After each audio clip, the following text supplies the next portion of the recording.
Olá, tudo bem com vocês? Eu sou Jales, sou médico psiquiatra. Eu estou aqui gravando esse vídeo porque tem sido recorrente a dúvida de pacientes leigos, pessoas que ficam em dúvida sobre como é construído o diagnóstico do TDAH na vida adulta. É um dos vídeos que eu considero mais importantes em termos de psicoeducação, porque algumas pessoas elas se identificam muito com sinais, sintomas de checklist. Então, eu estou trazendo esse guia prático, né, tanto para profissionais de saúde mental como para a população de uma forma geral. Vou diminuir aqui a minha imagem para vocês acompanharem os slides. Opa, consegui. Vou deixar aqui, vai ficar circulando de um para outro. Bem, é um desafio, né, na prática clínica, como é que se faz esse diagnóstico no adulto. Então, aqui a gente vai falar sobre os critérios do DSM-5, alguns casos clínicos ilustrados, sobre escalas, como é que se usam escalas, questionários e os erros diagnósticos mais comuns. Então, a referência central é o próprio DSM-5, da Associação Psiquiátrica Americana, e o artigo do Luiz Augusto Rode, que é um brasileiro e que participou da construção desse novo manual de diagnóstica estatística, que é o DSM-5. Ele fez uma pesquisa em Pelotas, no Rio Grande do Sul, com muitas pessoas para poder identificar o que é um TDAH e o que não é um TDAH.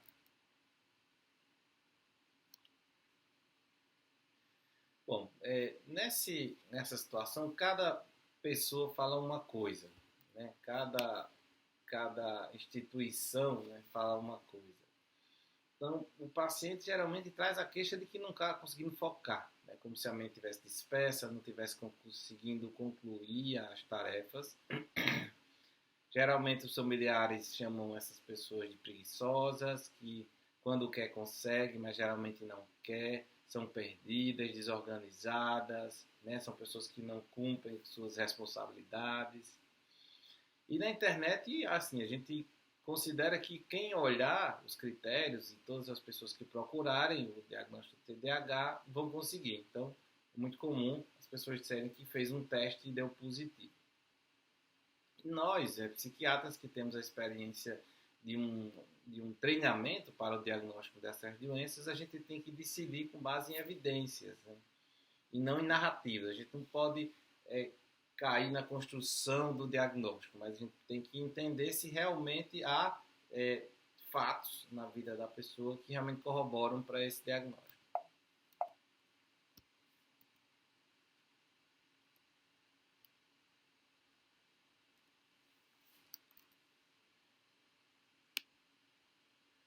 Qual é o erro mais comum hoje em dia, né? É contar sintomas. Porque diagnosticar o TDAH não é simplesmente a gente preencher um questionário, dizer, eu tenho isso, eu tenho aquilo, eu tenho... Essa é uma grande armadilha na prática clínica, né? Principalmente com esses questionários de autoavaliação. Porque um sintoma isolado, por exemplo, não é suficiente para o diagnóstico. E nem é suficiente para você pensar que tem aquele diagnóstico. O padrão consistente, sim. Se você tem um padrão de sintomas que vem desde a infância, ele é recorrente, ele é pervasivo. O que é pervasivo? Pervasivo é quando ele invade todas as áreas da sua vida e ele é contínuo, né? E tem que ter um prejuízo funcional, que é imprescindível, por exemplo, no trabalho, tem que ter um prejuízo na vida social, nos relacionamentos. Então, o que eu chamo a atenção aqui, já desde o início, é que distração é diferente de diagnóstico. Procrastinação também é diferente de um diagnóstico. Esquecimento é diferente de um diagnóstico, né? A gente tem que procurar esse padrão persistente, que é o que eu quero mostrar como é que a gente procura na prática clínica e os prejuízos. Então, os 4 pilares que podem definir uma doença do desenvolvimento, o TDAH é uma doença do desenvolvimento, é primeiro ter começado na infância. Então, esses sintomas eles têm que estar presentes antes dos 12 anos. Cadê aqui aqui, ó, antes dos 12 anos. E tem que ter persistência, né, ao longo da vida. Se é uma doença do desenvolvimento que acompanha a pessoa desde o início lá da infância, ele é crônico e ele é estável. Ao longo da vida, nós vamos observando os pequenos e os grandes, a oscilação dos prejuízos desses sintomas. E sempre presente em mais de um contexto. Pelo menos tem que ter prejuízos no trabalho, na casa, na escola, nos seus relacionamentos. E esse prejuízo funcional é que esse impacto ele seja mensurável e que afete a qualidade de vida da pessoa, o seu desempenho real, né? Então a gente vai sempre comparar essa pessoa com outras pessoas da cultura, do ambiente onde essa pessoa viveu. É muito importante perguntar, por exemplo, a diferença entre irmãos. Irmãos têm geralmente um mesmo ambiente. Então, se não tem esses 4 pilares, a gente já começa a descartar a possibilidade de ser um TDAH.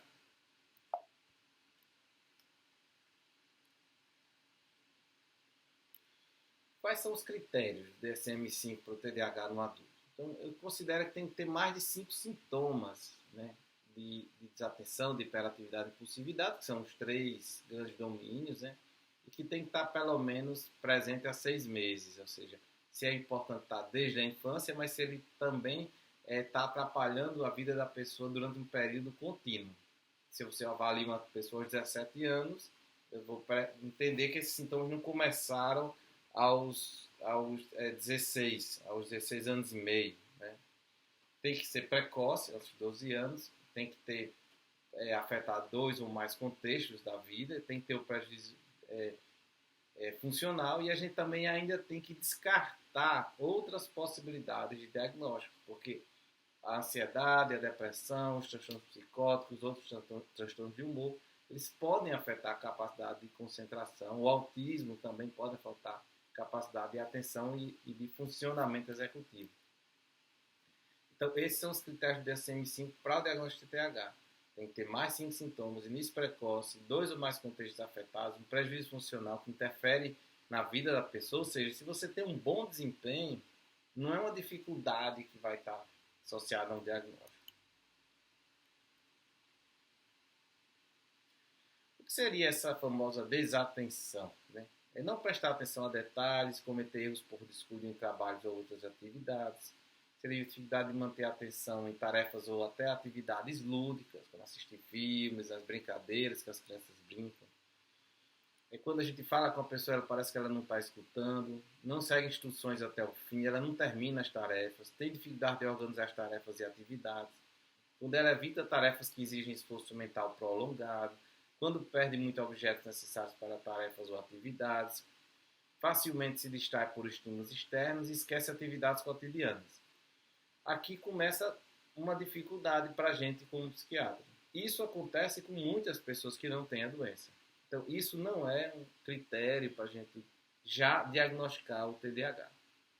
Lembrem daqueles outros critérios que a gente vai usar como eu falei anteriormente. Então, aqui é um indicativo de que a pessoa pode sim ter uma dificuldade atencional, um prejuízo ou um sintoma. Qual seria a dimensão 2? Né? Seria a parte de hiperatividade e impulsividade. No adulto, geralmente, essa hiperatividade ela vai diminuindo. Né? No adulto, ele não é como a criança que é tão inquieta, que fica na sala de aula se andando o tempo todo. Né? É mais aqui a inquietação de pensamentos, a dificuldade, por exemplo, de descansar mentalmente. Né? Ou a gente vai encontrar a impulsividade nos relacionamentos, falar coisas que não deve, compras, qualquer comportamento impulsivo, né? Uso de substâncias, decisões muito rápidas. Então, só para vocês terem um exemplo do que seria hiperatividade, é a inquietação, mexer mão, pé sem mexer, dificuldade de permanecer sentado quando necessário e a sensação interna de estar acelerado a 1000 por hora. E a dificuldade em realizar atividades silenciosamente e a fala excessiva. Então é muito comum o paciente, por exemplo, chega no consultório e diz, doutor, mas olha, minhas pernas elas não param de mexer. Tudo bem, isso é um sintoma, nós vamos investigar. Ou isso é um fato que pode estar associado ou não a uma doença mais severa. A impulsividade é sempre responder muito rapidamente, por exemplo, às pessoas, não conseguir esperar a sua vez, interromper ou se intrometer nos outros, na vida nos diálogos dos outros, né? E as decisões precipitadas sem avaliar as consequências, né? Nos adultos, esses sintomas tendem a diminuir, sintomas da hiperatividade, e a impulsividade costuma continuar. Como é que então a gente pode pensar assim, entendendo um diagnóstico de acordo com o DSM-5? Né? Então, tem esses critérios diagnósticos, esses sintomas que a gente pode notar. Para ser sintoma tem que ter um prejuízo, como eu falei, mais de 2 contextos, tem que ser diferente de uma pessoa normal, a gente encontra às vezes pessoas mais para a desatenção, ou mais para a hiperatividade e impulsividade, ou a forma combinada. É comum as pessoas às vezes falarem, eu tenho TDA, mas não tenho H. Não é TDA, é H ou um H. Na verdade, o nome dessa doença está até muito errado. Poderia ser uma doença como transtorno da disfunção executiva, que é a capacidade de planejar e executar tarefas. Né? Então, esse termo, se você tem um diagnóstico, a gente vai chamar de TDAH. O que seriam os níveis de gravidade? Seria um leve, né, moderado ou grave, baseado no número de sintomas e no comprometimento funcional. Geralmente o leve prejudica a vida da pessoa, o moderado compromete algumas áreas e o grave incapacita a pessoa. A pessoa pode ter uma certa remissão parcial dos sintomas. A gente tem que sempre buscar o curso ao longo de toda a vida, desde o nascimento até a passagem do tempo, escolaridade, aprender a ler e escrever, na faculdade. E temos que fazer sempre um diagnóstico diferencial com outras doenças, que é o que eu vou falar ainda nesse vídeo. E aí eu lhe pergunto, quantos desses sintomas você já teve na sua última semana de vida? Né? O sintoma ele é uma experiência subjetiva, né? Assim, cada um pode dizer, interpretar um fato de acordo com sua vivência, né? Porque as pessoas têm momentos de estresse, cansaço, sobrecarga, múltiplas tarefas. Então, o sintoma ele é diferente do transtorno quando isso é um padrão persistente. Então, isso é desde a minha infância. Né? Sempre aconteceu, sempre me trouxe prejuízo ao longo da vida. Então, o transtorno ele até tem uma prevalência em torno de 2 a 4% da população adulta. O que já descarta a possibilidade das pessoas, da maioria das pessoas terem a doença, porque é uma percentual muito pequena.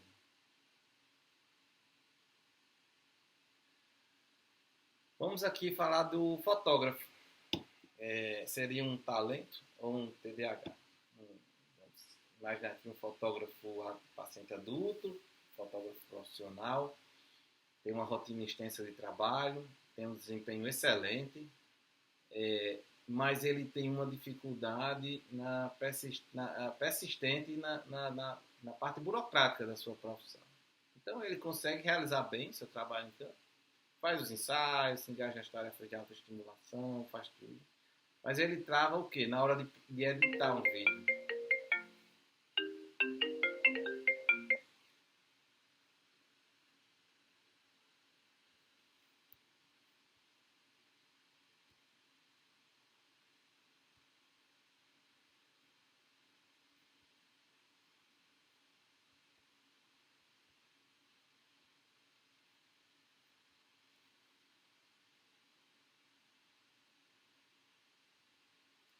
Mas ele trava na hora de fazer as edições de vídeo, na hora de conversar com os clientes, né? Aí começa a falar de um cansaço mental intenso, nessa desorganização, na procrastinação que ele sente, está sempre atrasado. Então, por exemplo, ele prefere os trabalhos mais dinâmicos, isso seria um traço da personalidade criativa dele, ele prefere estar em campo, fazendo retratos. Ele poderia organizar uma empresa onde a edição das fotos poderia ficar com um sócio, né, dele, ou isso seria um prejuízo da função mesmo, da capacidade de se manter parado, de conseguir manter a concentração e o foco na hora de editar seus vídeos.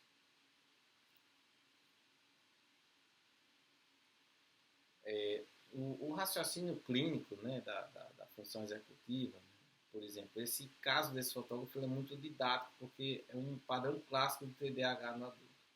A boa performance em tarefas de alta estimulação, né, e a dificuldade extrema na hora de se controlar e de inibir as suas criatividades para fazer uma tarefa que seja mais entediante. Então, a gente pode colocar que ele tem uma disfunção executiva, sim, né? A dificuldade de iniciar, organizar e sustentar tarefas de baixa estimulação externa, que é a marca central do TDAH no adulto. A gente tem que, então, testar se isso é um padrão ao longo da vida dele. Investigar se esse padrão já estava presente na infância, na adolescência, ou se é uma coisa recente. E o quanto que isso é mensurável. Vamos ver se ele perde dinheiro por causa disso, se ele tem contratos encerrados, se a reputação profissional dele está afetada.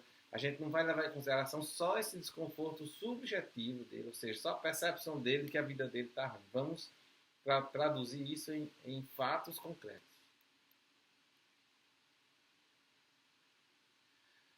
É por isso que eu trago para vocês esse estudo do Holder, né? Que é um estudo de campo. Ele procura validar esses critérios diagnósticos 5 aqui no Brasil, né? Entrevistando 4.000 adultos sistematicamente. E o que é que foi testado? É a validade desses critérios. Né? Por exemplo, quando dois médicos, dois avaliadores usam os critérios, eles chegam ao mesmo diagnóstico, quando eles observam os fenômenos descritos nesses critérios que a gente falou, eles chegam no mesmo diagnóstico. Qual seria o ponto de corte, né? Assim, a partir de que contexto, de que história contada, de que história descrita, a gente vai considerar que essa pessoa tenha um TDAH. Essa relação entre o número de sintomas e o prejuízo funcional. E comparar esses critérios com o anterior, para saber se eles são melhores ou não. Então, nesse estudo com esses 4.000 adultos, houve uma prevalência de 3,55% de pacientes que preenchiam que recebiam diagnóstico de TDAH, né? De quem tem sintomas, né? Mas muitas pessoas têm sintomas, mas não têm o que seria considerado a doença, né? O transtorno.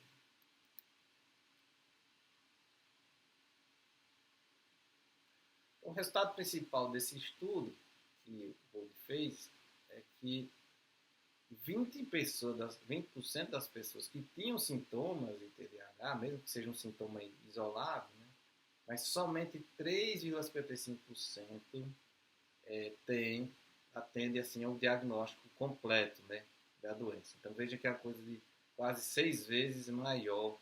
Né? Então a gente não pode simplesmente, através de um preenchimento de um questionário, atribuir a doença a qualquer pessoa.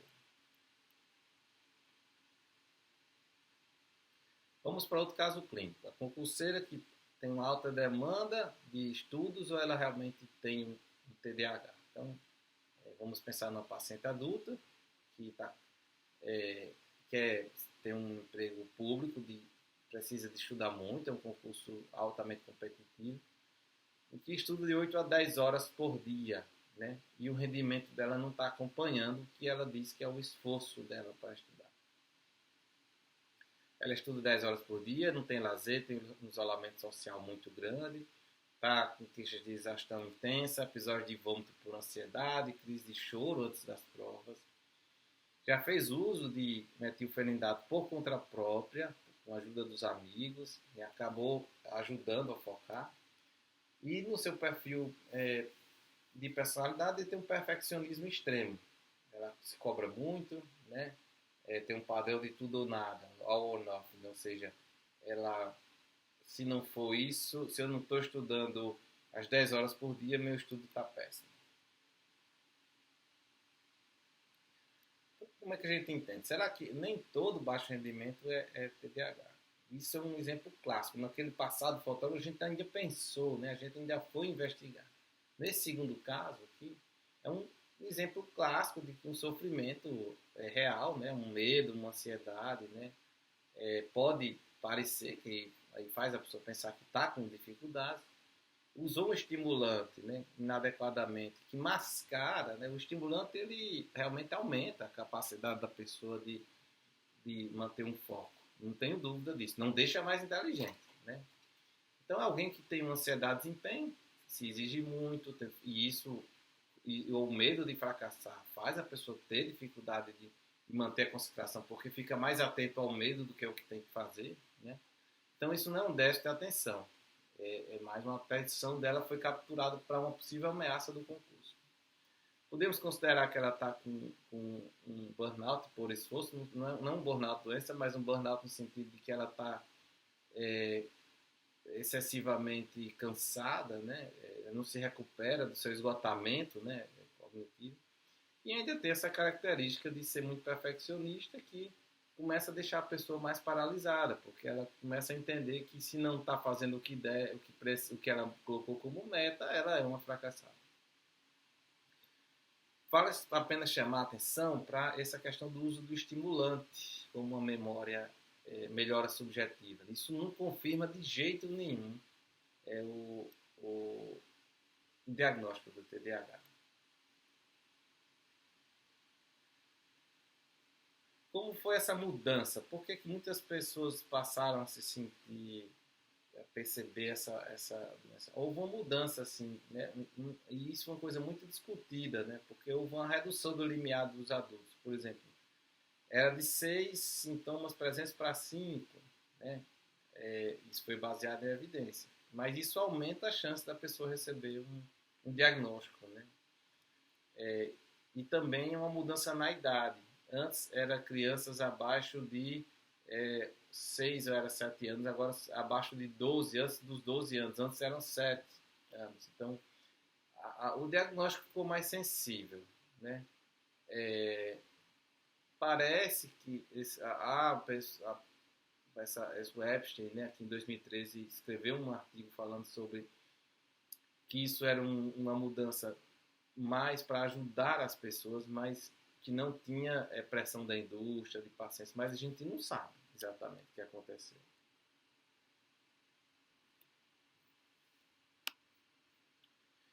O que mais importa é que a desatenção tem que prediz, né, tem que preceder o prejuízo. A desatenção ela sim o preditor mais robusto assim do prejuízo no trabalho, né? Então pessoas que têm dificuldade crônica de organização, como essa incapacidade isso vai piorando ao longo da vida, né? Porque quanto mais tarefas, quanto maior a idade, mais tarefas se tem, né? Gerenciar o seu tempo, cumprir os prazos, né? De forma consistente. Essa distração que é constante, ou seja, todos os contextos, e essa perda frequente de objetos e informações prejudica muito a capacidade de trabalho das pessoas. Então, a desatenção é sim o maior preditor para o diagnóstico, muito mais do que a hiperatividade ou impulsividade.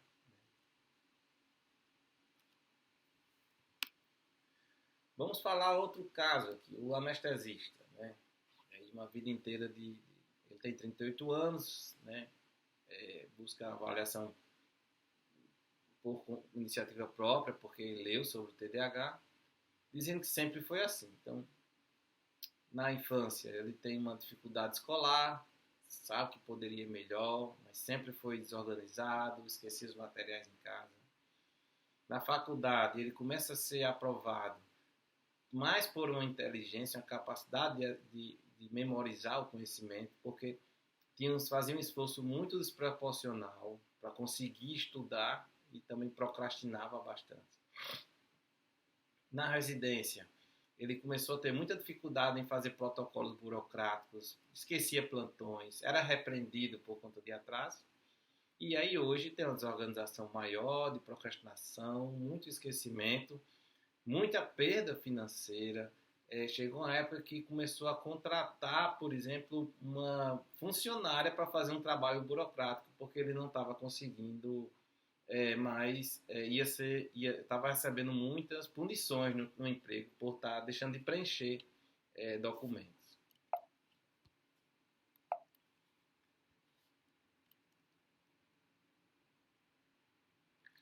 Aqui a gente vai então fazer essa hipótese do TDAH, né? Esses critérios eles estão se encaixando, assim, essa história está muito bem contada, está muito bem. Os 3 pilares para o diagnóstico a gente consegue entender, que é a persistência desde a infância, o prejuízo funcional real dele, né? E um padrão contínuo, né? Em múltiplos domínios. A casa dele é bagunçada, a vida profissional dele, a vida financeira, os relacionamentos. Então, aqui sim a gente tem uma forte hipótese de TDAH, nessa apresentação mais desatenta, né? Com gravidade de moderada a grave. E aí sim indicado o diagnóstico e avaliação de outras comorbidades. A gente também pode lançar mão de escalas de avaliação. O que é que são escalas? Escalas são questionários auto-aplicáveis, no caso do TDAH, que as pessoas vão preenchendo ali. Ela é bom porque você pode... Você, quando o paciente preenche, você não esquece de perguntar alguma coisa na sua história clínica, e outra que a gente gera uma pontuação. Por exemplo, a SRS 18 tem uma pontuação de eu acho que 72 pontos no final. Você aplica rapidamente ali, em torno de 2 minutos. Ela tem uma alta sensibilidade e daí a gente pode partir, né, para validar esse diagnóstico de outras formas, né? É importante usar quando a gente identifica quem realmente pode ter a doença, né? Não para fechar ou indicar tratamento. Por quê? Porque se você aplica, às vezes você induz a pessoa a achar que tem aquela doença. Mas porque, por exemplo, o que é que esse ASRS, que muitas vezes você aplica pela internet, ele não diagnostica, né? Ele detecta um sintoma, mas não a história da pessoa, né? Não avalia os sintomas ao longo da vida. Não mede, por exemplo, os prejuízos exatamente. Tem lá, você fica desatento diariamente, a pessoa, sim, quase todos os dias, né? E há um grande risco de a gente detectar, vamos dizer assim, sintomas persistentes, gravidade, porque as pessoas tendem a pontuar mais nessas escalas. A pessoa tende a se descrever como tendo aquele sintoma, muitas vezes como uma percepção mais subjetiva. Então, usar essas escalas como um único instrumento diagnóstico é um erro muito grave no dia a dia. A SNAP-4, né, ela é uma escala usada nas crianças, né, principalmente para crianças. Ela é muito parecida com o ASRS. Na verdade, a ASRS 18 veio depois da SNAP-4, né, e tem muitos sintomas de desatenção, né, a gente preenche os critérios de desatenção, de hiperatividade ou até o transtorno opositor desafiador. E aí a gente pede para os pais. Muitas vezes o que eu faço, peço para os adultos responderem eles pedirem para alguém que conhecia ele na infância responder como se ele fosse lembrando quando era criança.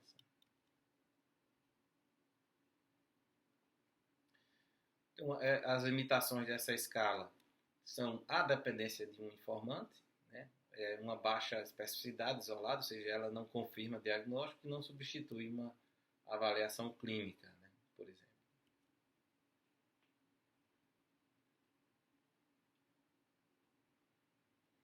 Então, se a gente fosse colocar, né, muitas pessoas estariam aqui na base da pirâmide, ou seja, tem sintomas, ou seja, 10 a 20% das pessoas, que preenchem os critérios, ou seja, que tem uma avaliação clínica detalhada, que talvez recaia no diagnóstico, são de 4 a 8%, mas só de 2 a 4% realmente vão ter um diagnóstico clínico confirmado por uma história e uma anamnese completa. Como é que é a validade desse diagnóstico do TDAH?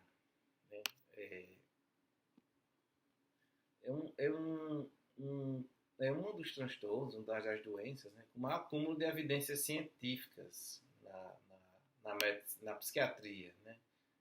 Essa validade é muito bem estabelecida, né? O que é uma validade? É quando a gente estabelece os critérios, né, assim, as características da doença e as pessoas, com todas as vezes que alguém vê um paciente com essas características, vai dizer, isso é TDAH. É como se fosse reconhecer um animal, né? Por exemplo, que animal é esse? Você, pelas características, você reconhece, né, o animal. E é uma doença que tem uma excelente resposta ao tratamento farmacológico e psicoterápico, principalmente, né? É uma doença também que tem muita herdabilidade, ou seja, filhos de pais com TDAH têm muita chance de ter a doença. A gente também consegue encontrar marcadores radiológicos, ou seja, ressonância magnética, que mostrem algumas disfunções cerebrais, né? E são doenças que têm um prejuízo muito bem documentado. A gente consegue medir os prejuízos em função da doença, né? Algumas limitações a gente tem que reconhecer. Por exemplo, nós não temos até hoje um marcador biológico, um exame de sangue, uma ressonância que realmente diga assim, olha, isso aqui é muito frequente em quem tem essa doença. É uma doença que é muito confundida com quem está ansioso, com quem é bipolar, com quem está deprimido, com histórias de traumas, né, ao longo da vida. Então, o diagnóstico, por ser baseado em critérios comportamentais, varia muito culturalmente na sua apresentação e percepção ao longo da pessoa, né? Mas isso, a ausência de um marcador biológico, por exemplo, de um exame, né, não invalida esse diagnóstico. Lembrem de outras doenças, como a enxaqueca, a depressão, a própria epilepsia, às vezes é diagnosticada sem um exame de imagem que confirme, porque nem sempre o eletroencefalograma vai estar alterado.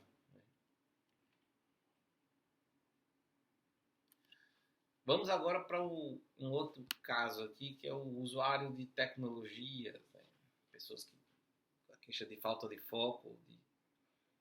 Então, o paciente tem 27 anos, não consegue se concentrar em nada, trabalha remotamente, tem essas dificuldades de produtividade nos últimos 2 anos.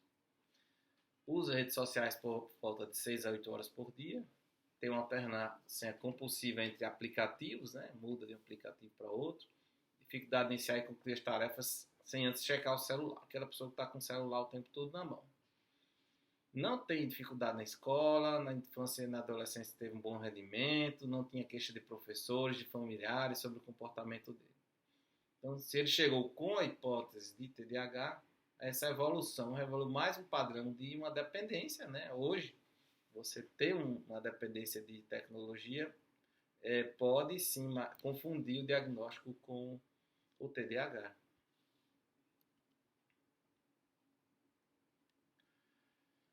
Isso leva a gente a lembrar mais uma vez que nem todo quadro atencional é TDAH. O contexto importa muito, né? Essa história importa muito, como isso aconteceu ao longo da vida, e a evolução também. Eu acho que eu já falei bastante sobre isso, não vou detalhar agora.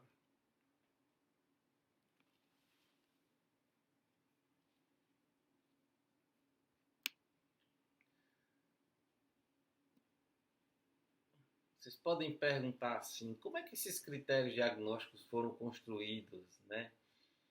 Geralmente essas coisas começam com uma observação. Então a história da pessoa a história dos pesquisadores que começaram a identificar as crianças que davam muito trabalho, que eram muito inquietas, que as mães não conseguiam educar. Isso começou a alertar, será que isso é um transtorno, uma doença, né? E os médicos começam a agrupar, né? Identificar um padrão, né? Assim, esses padrões, eles são testados estatisticamente através da observação e da descrição desses comportamentos. Então, são pesquisadores que vão lá e tentam identificar a presença desses comportamentos, né? Tem sido recorrente, faz a diferença entre uma pessoa que tem esse padrão e a criança que não tem. E aí começa a delimitar, definir limiares, né? Por exemplo, a partir de que momento a gente vai considerar que isso merece um tratamento ou não, e começa a validar isso empiricamente, ou através da aplicação de você separa 2 grupos, né? Um para você não dar remédio, para outro você dá placebo, para um você faz uma terapia de comportamental, para outro você não faz, e aí você vai começando a testar e ver como é diferente esses grupos. Então isso é uma coisa de muitos anos que vem sendo construída. É uma trajetória muito grande até chegar onde a gente chegou. Eu tenho 15 anos dentro da psiquiatria, não peguei o início disso, eu estou pegando o final. Assim. Final não, mas uma coisa muito bem montada. Imagine como eram os pesquisadores lá atrás.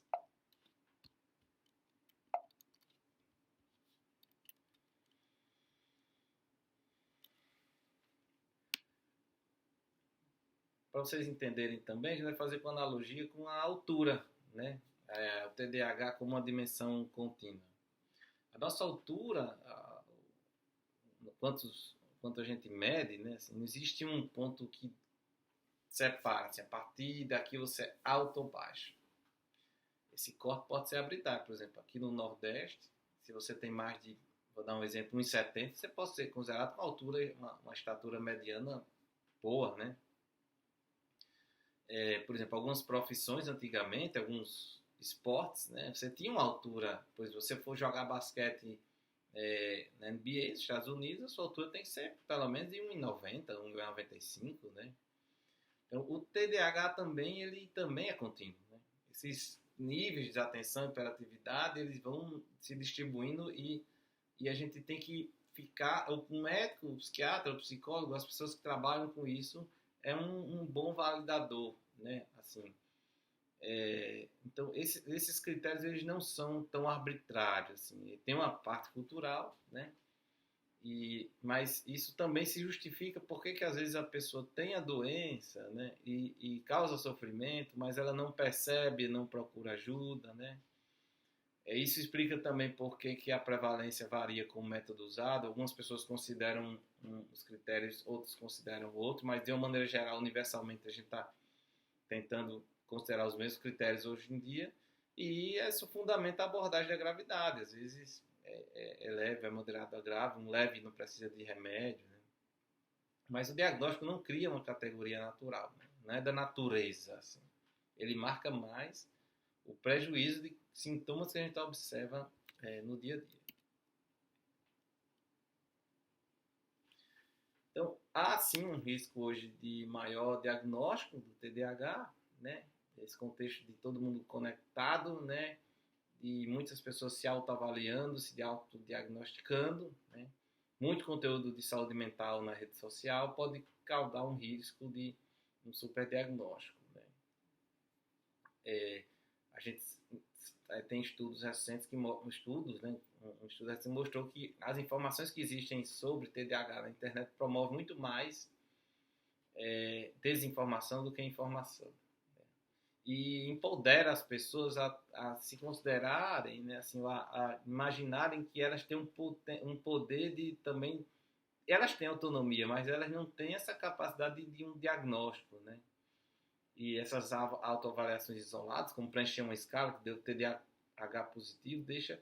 E às vezes as pessoas ficam desesperadas para receber um tratamento, um diagnóstico, porque precisa fazer uma prova, que tem que um direito a isso, aquilo. Chegam nos consultórios muito desesperadas e gera às vezes um conflito com os profissionais, porque a gente requer mais tempo de avaliação.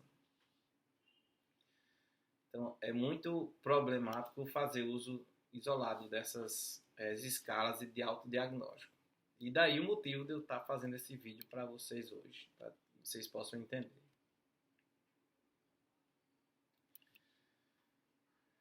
TDAH então não é uma lista de sintomas, a gente tem que, para a gente fechar essa aula, né, avaliar o padrão, não o momento, né, uma coisa do momento, coisa de desenvolvimento. Ela exige sim muitos critérios, tem que se usar escalas como triagem, mas não como diagnóstico, e a gente vai sempre considerar o diagnóstico diferencial se a pessoa tem alguma outra doença que pode justificar os níveis de desatenção. Era isso, a gente vai emendar em outra aula de outro vídeo adiante sobre o que é a nossa atenção. E se não for um TDAH, por que eu estou desatento? Assim, né? Vamos conversar sobre esses outros diagnósticos diferenciais.